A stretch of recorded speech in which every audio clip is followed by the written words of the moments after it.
tardes a todo el público que nos escucha en el día de hoy. Buenos días si nos está viendo de día, tarde, como estamos ahora en la tarde o en la noche, si nos está escuchando a través del podcast de Camuy Health Services, un programa dirigido en temas de interés para nuestra comunidad en el área de salud, temas sociales y, al fin y al cabo, como había dicho, de interés para poderle orientar y poderle darle notificaciones que son importantes para todas, no solamente nuestros pacientes, sino para todas las personas que por medio del Facebook se contactan con nosotros. Pueden darle like, pueden compartir para que otras personas también puedan valer de esta información que vamos a estar hablando en el día de hoy, un tema bien interesante. Nos acompaña nuestro director médico, la doctora Iris Oquendo. Iris, buena. Buenas tardes, Manuel. Gracias por la invitación. Y antes de continuar, es bien importante, ¿verdad?, felicitarlo en el día de hoy, el día del director médico, así que felicidades. No, muchas gracias. Es interesante, ¿verdad?, el trabajo alto que se hace en el centro y más desde la posición de director médico, ¿verdad?, todas las responsabilidades que conlleva y que en el día a día lo hacemos en pos de nuestros pacientes. Hoy vamos a tener un tema bien interesante, las enfermedades crónicas, ¿verdad? Y queremos compartir y que pongan mucha atención, porque las definiciones, los conceptos, y vamos a estar hablando de tres, específicamente subtemas que son bien interesantes, de tres condiciones crónicas, que el manejo y el proceso, ¿verdad?, nos va a poder ayudar a entender, y con ello, pues, nos va a poder ayudar también a tomar las medidas para poder tener una mejor salud. Doctora, cuando uno habla de enfermedades crónicas, ¿cuál es la definición? ¿A qué nos referimos en enfermedades crónicas? Bueno, cuando hablamos de enfermedades crónicas, nosotros estamos hablando de una condición que dura muchos días, por dar un ejemplo, ¿verdad? No es un catarro, no es una infección, por decir, en un lugar de la piel. Son condiciones que duran mucho tiempo y hay que darle seguimiento. Hay que darle un monitoreo a la condición y a los síntomas que presentan. Y entonces pueden impactar nuestro diario vivir, porque no hay por decir así, no hay un término de expiración ¿verdad?, al final de esa condición. Y por eso es que uno podría decir que se convierte en un reto. En un reto. En ese sentido, obviamente, sí, porque uno mira y no dice pues, enfermedades crónicas, viene como de tiempo, o sea, que lo tienen y lo mantienen. Más de 6 meses. Más de 6 meses ya podemos decir que es algo crónico versus un trauma, ¿verdad? Un cantazo que nosotros notemos, que eso es algo agudo que lo vamos a detectar, tratar y eso se resuelve. Algunos casos, ¿verdad?, tienen sus síntomas residuales, pero hay otros que se resuelven y no nos acordamos más de él. Y esa es, ¿verdad?, la diferencia en esas condiciones crónicas. Sí, pienso que tal vez a nivel de otros países pueden haber, ¿verdad?, unas condiciones crónicas comunes. En el caso de nosotros, ¿verdad?, para las personas que nos escuchan, puertorriqueños, que nos está escuchando a través de las redes sociales, viendo a través de las redes sociales y escuchando también, ¿cuáles pudiera uno pensar que son las condiciones crónicas más comunes? Bueno, más comunes, ¿verdad?, en nuestra población es la obesidad, la diabetes y la hipertensión o enfermedades cardiovasculares, lo más común en nuestra comunidad como tal, en Puerto Rico, y también globalmente la obesidad es algo, y ya se está convirtiendo en una condición que la tenemos que ver como una enfermedad que hay que tratar.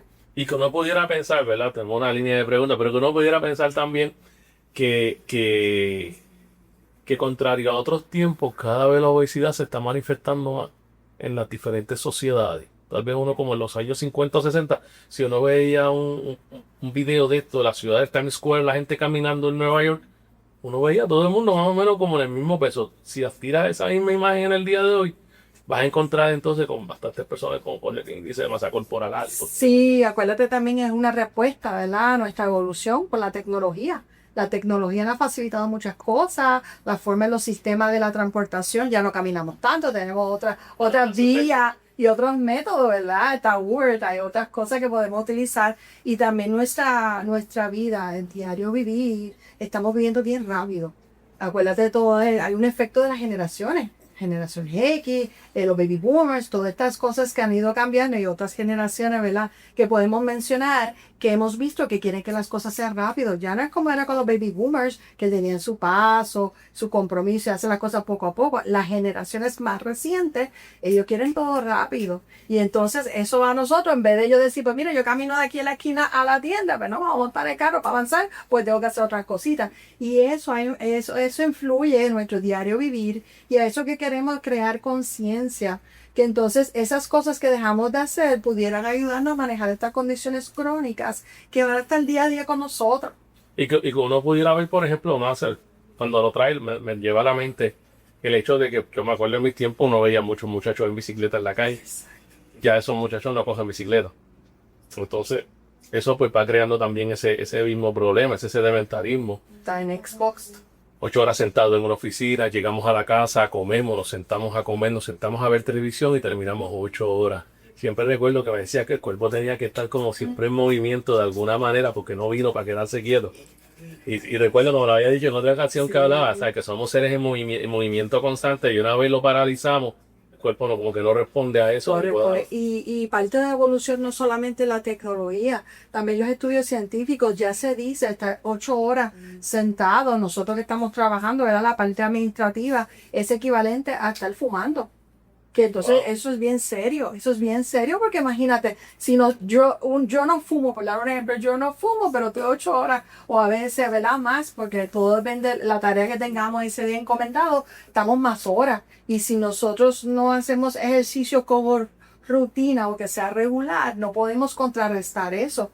Y después decimos, ay, me pasa algo cardiovascular, ¿verdad? Algo del corazón o algo, y ¿por qué a mí? Pues hay unas cosas que no estamos haciendo y que sí hay una parte que es genética, ¿verdad? Que traemos en nuestro paquete y nos va a pasar, pero tenemos todavía la oportunidad de modificar nuestro día a día para que entonces si eso llega, que sea bien tarde nuestro ciclo, qué sé yo, 80 años, 90 años. Es la última.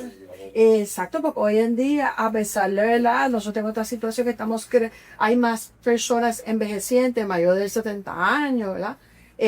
También muchos están viviendo mucho tiempo y lo que queremos es la mejor calidad de vida, pero para eso tenemos que empezar ahora.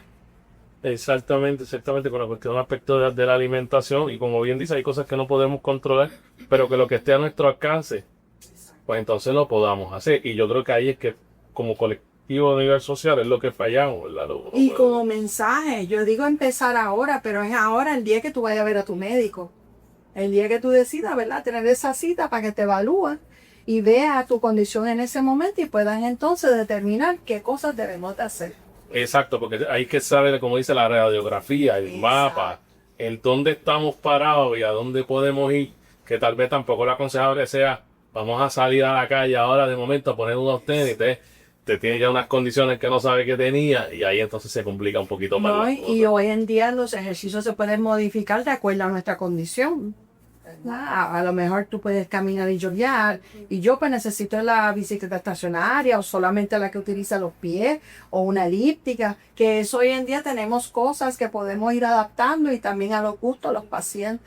Sí, no, parece, y también cada cual, ¿verdad? A su ritmo, a su forma, a su paso, pero todo el mundo en movimiento, nadie está. Y bien importante que sea regularmente, por lo menos de 3 veces o más, o los 150 minutos en la semana, para que entonces podamos tener todos los beneficios que nos da el ejercicio continuo, que va desde, ¿verdad?, proteger el corazón, proteger los pulmones, pero la misma de proteger la memoria, que son muchas cosas que envuelven.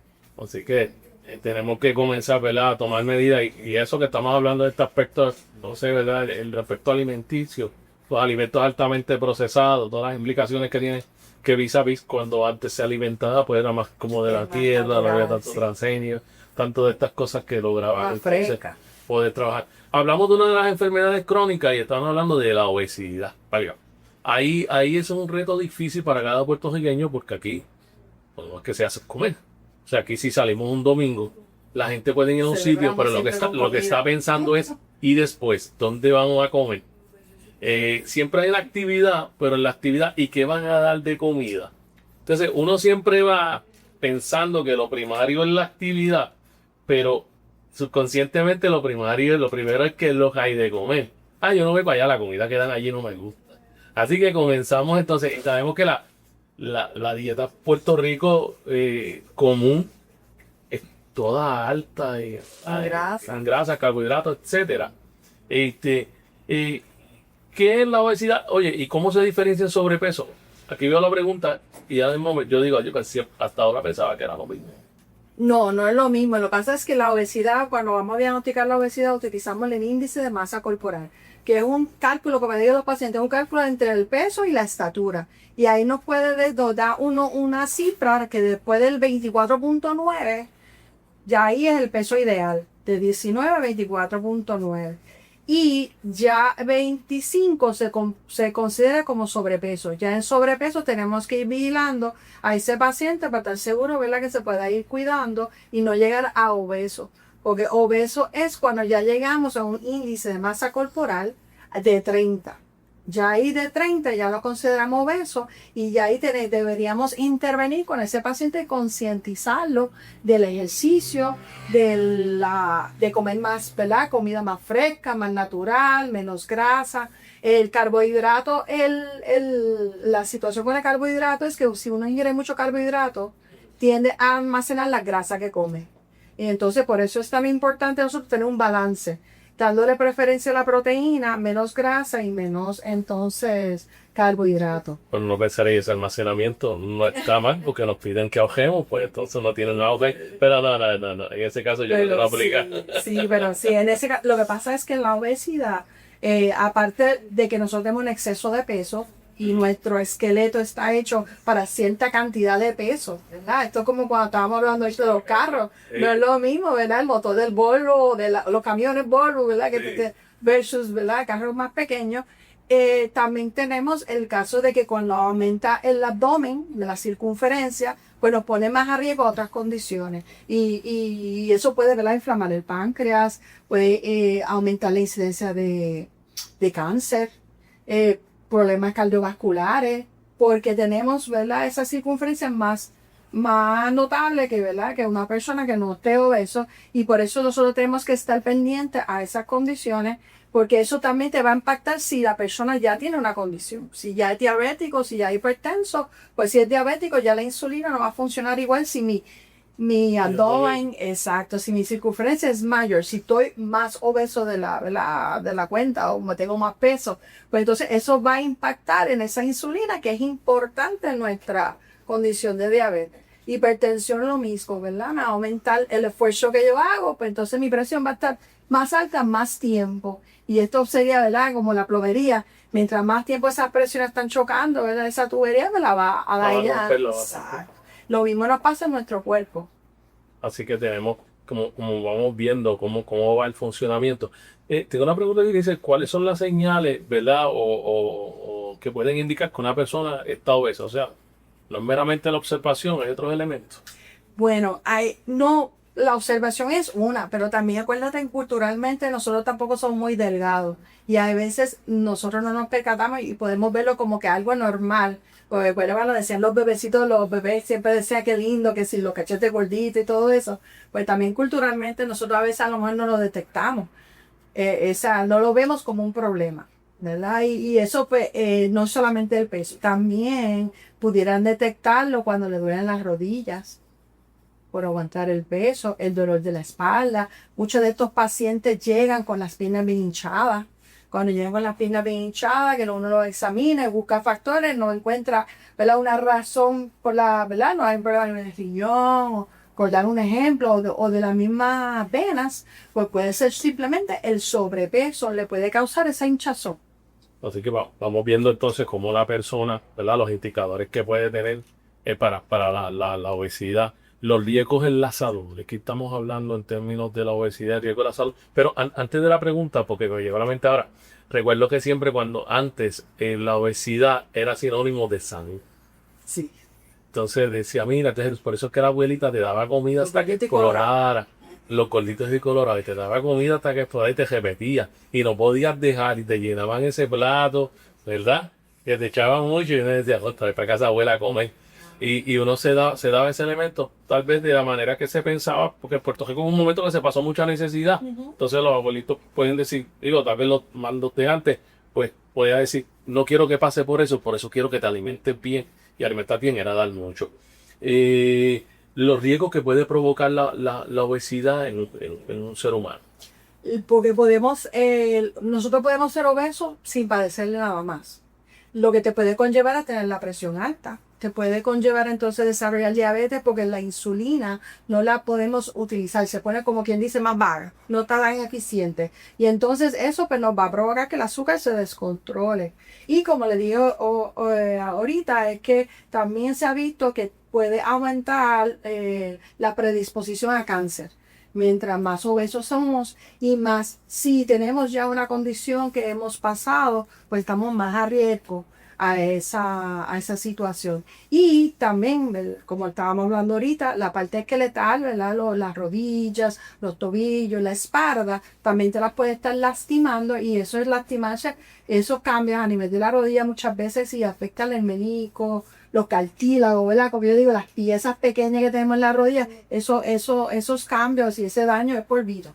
Es de por vida. Es un y, problema bien grande. y entonces tenemos que cuidar. Entonces esa es la otra parte de las condiciones crónicas que entiendo que también tenemos que trabajar, que creo que esto es un foro muy bueno, en el sentido que tenemos estas condiciones crónicas, pero esto no tiene que impedir que tú puedas llevar una vida diaria normal como todo el mundo, productiva, tener sus ejercicios regulares, una dieta, ¿verdad?, adecuada a su alcance, porque aún la diabetes, alta presión o diabetes, alta presión o la obesidad, si usamos medicamentos, siempre va a ser clave nuestra nutricionista con la nutrición, nuestro ejercicio, nuestro cuidado de salud mental, es bien importante, ese tiempo de bienestar, el autocuidado, eso no se puede sustituir por los medicamentos, eso va a ser los ayudantes. Eso es lo que uno viene diciendo, cómo ser un buen paciente, que a veces yo lo veo en sala, ¿verdad? Que no es otra cosa que un paciente educado, un paciente informado, un paciente que conoce sobre su condición y determina, ¿verdad?, actuar sobre ella. Y ese es el detalle, porque uno de los problemas es que a veces se fijan en que el medicamento es el único signo de esperanza y apuestan a él solo y únicamente. Por lo que nos dicen, es un factor combinado: nutrición, ejercicio, medicación. Y autocuidado. Y autocuidado, ¿verdad? Todos estos factores, porque son unos aspectos emocionales los que también ayudan. Hablamos ahora de la hipertensión como una de las condiciones crónicas. ¿Qué es la hipertensión? La hipertensión es cuando nosotros vemos la presión arterial sobre 140/90, la mayor parte del tiempo, se diagnostica con tres lecturas de alta presión al azar. Ya podemos ir pensando que la persona ya padece de hipertensión. Y debemos entonces monitorear ese paciente, porque somos a riesgo si tenemos el historial, ¿verdad? O te padecemos alguna condición que lo pueda provocar. ¿Por qué se llama silenciosa? Silenciosa es porque podemos estar muchos años con esa presión alta y entonces uno pensar que es secundario a nuestro trabajo. Pues si yo trabajo en la construcción, yo trabajo fuerte. Si yo trabajo bajo el sol, yo trabajo fuerte y me puede dar de cabeza. Es porque no se da cuenta que tiene la presión alta hasta que alguien se lo diagnostica. O, ¿verdad? Lo que uno no quiere es que tenga algún evento cardiovascular y ahí que se dan cuenta que tiene la presión alta. Las personas que no escuchan, el evento cardiovascular es otra cosa que un patatú. Exacto, un patatú. Vamos a dar una bolita. Un infarto, un patatú, ¿qué me iba a hacer? Y eso es parte de la ausencia de los seguimientos preventivos que usted como ciudadano, como persona que nos escucha a través nos ve aquí a través de Facebook, debe de tener, ¿verdad? Ser responsable con usted. La primera responsabilidad que usted tiene que tener es con usted mismo, con su cuerpo, con su salud física y emocional. Si usted no tiene eso, usted no puede ayudar a nadie porque realmente no está preparado. Para poder ayudar a alguien, usted tiene que estar en unas condiciones favorables para ello.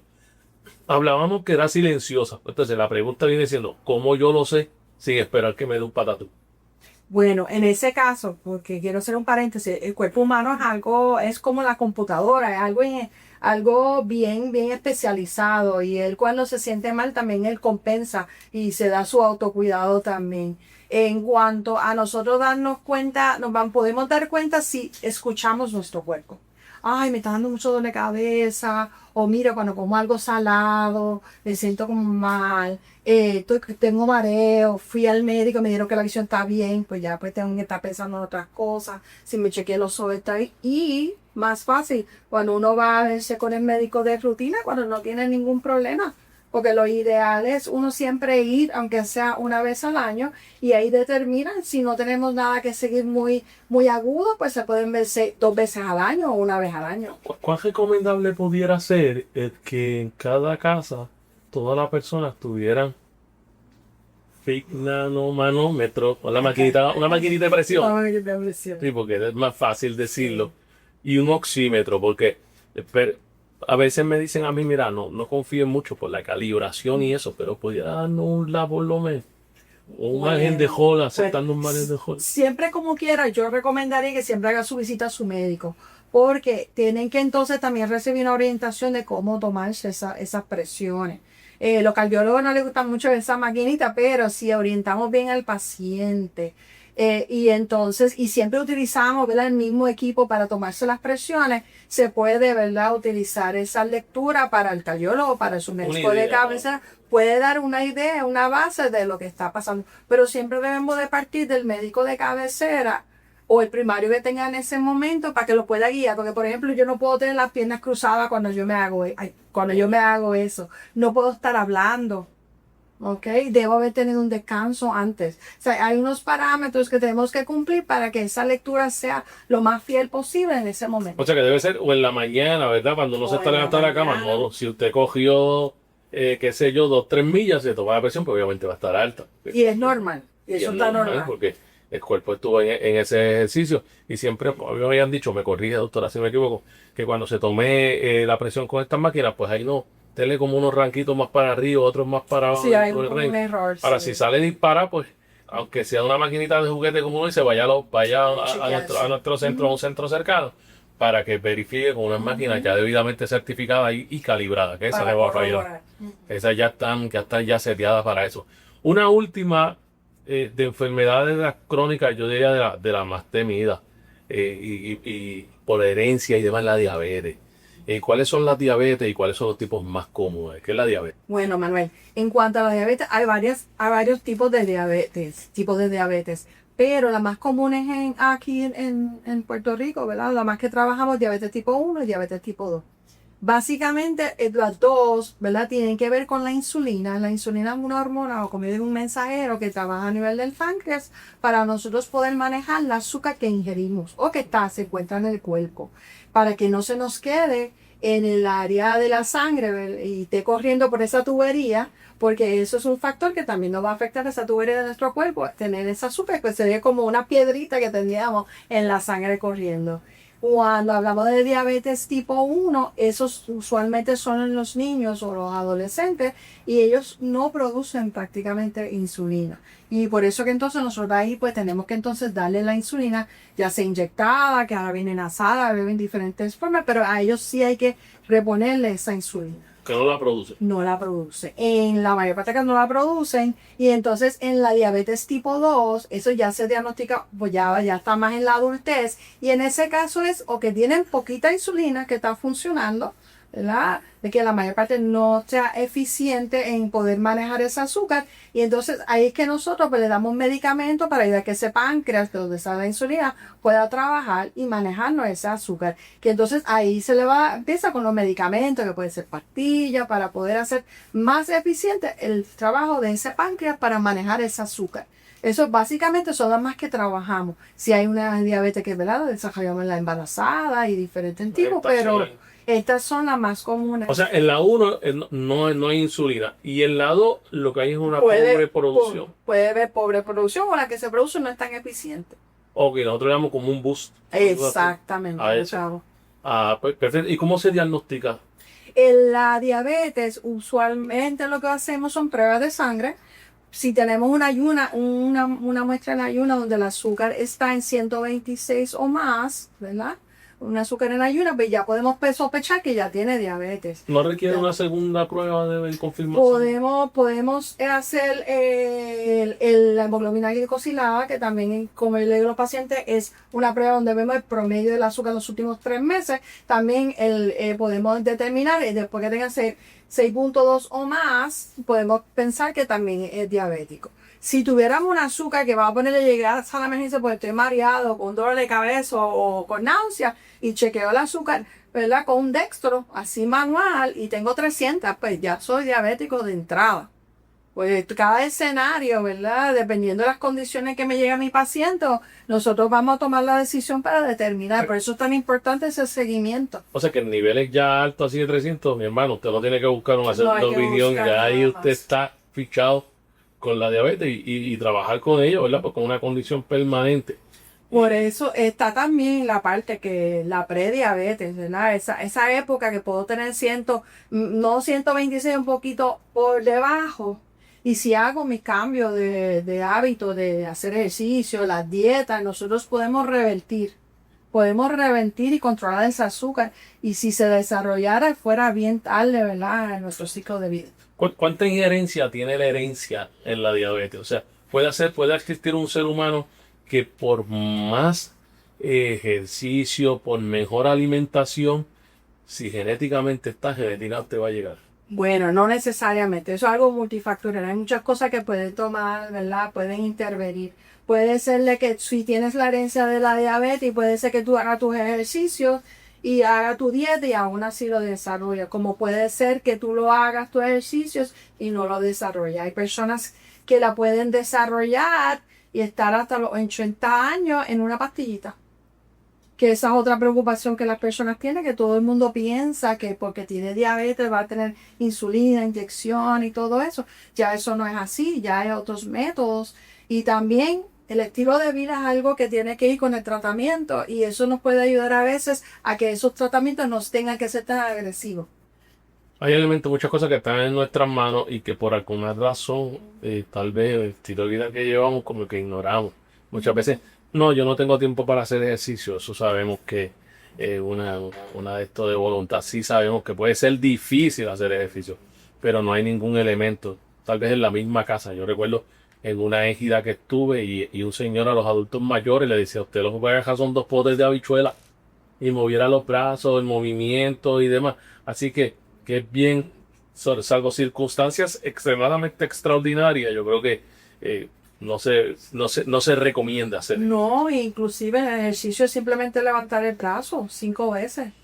Sí, porque la gente No piensa que tiene que ejercicio es hacer- un gym, el Exacto. entrenador, mucho peso, una trotadora, una bicicleta y no necesariamente eso. No, levantarse de la silla y sentarse varias veces. Ok, te veo aquí en qué consiste el tratamiento. Más allá de la insulina, más allá de la inyección, hay otro tratamiento para la diabetes. Bueno, es que hay muchas, ¿verdad? Muchos tipos de tratamiento. Hay que cuando tengamos que reemplazar la insulina, pero también hay otras partes de nuestro cuerpo que nosotros podemos impactar. Por ejemplo, hay medicamentos que te ayudan a eliminar más el azúcar en la orina. Hay diferentes caminos, como yo le digo a los pacientes, para poder lograr eliminar el azúcar en exceso. Está en pastillas, hay inyecciones, hay también con las bombas que le ponen, ¿verdad? A los pacientes y eso le ayuda a controlarlo, ¿verdad? Usualmente en lo de tipo 1, que le ayudan a monitorear el azúcar y asimismo titular, ¿verdad? El medicamento que necesite. Pero hay diferentes modalidades, pero volvemos que eso va en conjunto con todas esas cositas del estilo de vida. Del estilo de vida, la alimentación y demás. Y recuerdo un proverbio francés que decía, si usted no se alimenta como si fueran medicamentos, va a terminar tomando medicamentos como si fueran alimentos. Sí. Así que, la verdad, son 2 comparaciones bien importantes y en Europa se da mucha promoción los departamentos de salud hacia eso, la importancia del ejercicio y ponen un adulto mayor levantándose a caminar mientras el otro usar un andador, a uno poniéndose la corbata mientras el otro poniéndose, ¿verdad?, la cuestión del tanque de oxígeno. Y es la realidad, muchas veces, muchos de estos factores que llegamos nosotros a estas causas porque sencillamente cuando podíamos hacer algo, no lo hicimos y ahora pues pagamos las consecuencias, es causa y efecto, no hay de otra. ¿Qué recomendaciones nos daría, ¿verdad?, ya en la parte ya final y cerrando ya el podcast, para prevenir la diabetes tipo 2? Volvemos al estilo de vida. La forma en que nosotros comemos, los ejercicios. Es bien importante que cumplamos con esa rutina a diario. Lo ideal para mí, de mi parte, debe de haber la forma de nosotros por lo menos media hora todos los días caminar. Y lo que se recomienda, ¿verdad? Nosotros preparar nuestra comida en nuestra casa, llevar la lonchera al trabajo o a las actividades que tengamos, ¿verdad? Del diario vivir, para entonces nosotros tratar de controlar lo que estamos comiendo y sí contactar a un nutricionista para que nos pueda entonces también esos momentos que vamos a actividades familiares o que vamos a ir al fast food porque no nos queda otra alternativa en un momento dado, porque sepamos entonces escoger dentro de lo que está disponible. Porque la realidad y lo más importante en estas condiciones crónicas es que eso no nos impide a disfrutar la vida, no nos impide a poder hacer todas nuestras cosas cotidianas y tampoco necesariamente nos tiene que acortar la vida. Lo que nosotros queremos es mejorar la calidad de vida para que entonces podamos tener más años de disfrute con las familias y poder, ¿verdad? Vivir cómodo. Que es el objetivo y sabemos que es un reto también en un mundo, ¿verdad? Donde todo ha subido de precio porque también los alimentos que pueden ser nutritivos son, por alguna razón, son más caros. Entonces, te crea ese problema también a la hora de decidir. Entonces uno coge que está en especial que está 2 por 5 pesos en vez de uno que está por 4, porque la gente pues, obviamente trata de estirar el peso y ahí tal vez uno hace la invitación a ver que de alguna manera, ¿verdad? El Estado puede cambiar eso, porque a la larga es el mismo Estado el que tiene que pagar las consecuencias con las primas de póliza, ¿verdad? De seguros médicos, que muchos seguros pues, puedan considerar tal vez que un descuento por inscribirse en gimnasio, por lo menos en asistir, y así por lo menos podemos controlar un poco lo que son las condiciones crónicas, evitar que lleguen tarde y que nos generan tantas dificultades, no solamente para el aspecto económico, ¿verdad? Desde un seguro, sino para lo más importante, ¿verdad? La calidad de vida del paciente, que al fin y al cabo es lo que queremos siempre tener prioridad. Doctora, llegamos ya al final del programa. Muchas gracias por compartir con nosotros aquí en Camuy Health Services, el podcast. Muchas gracias.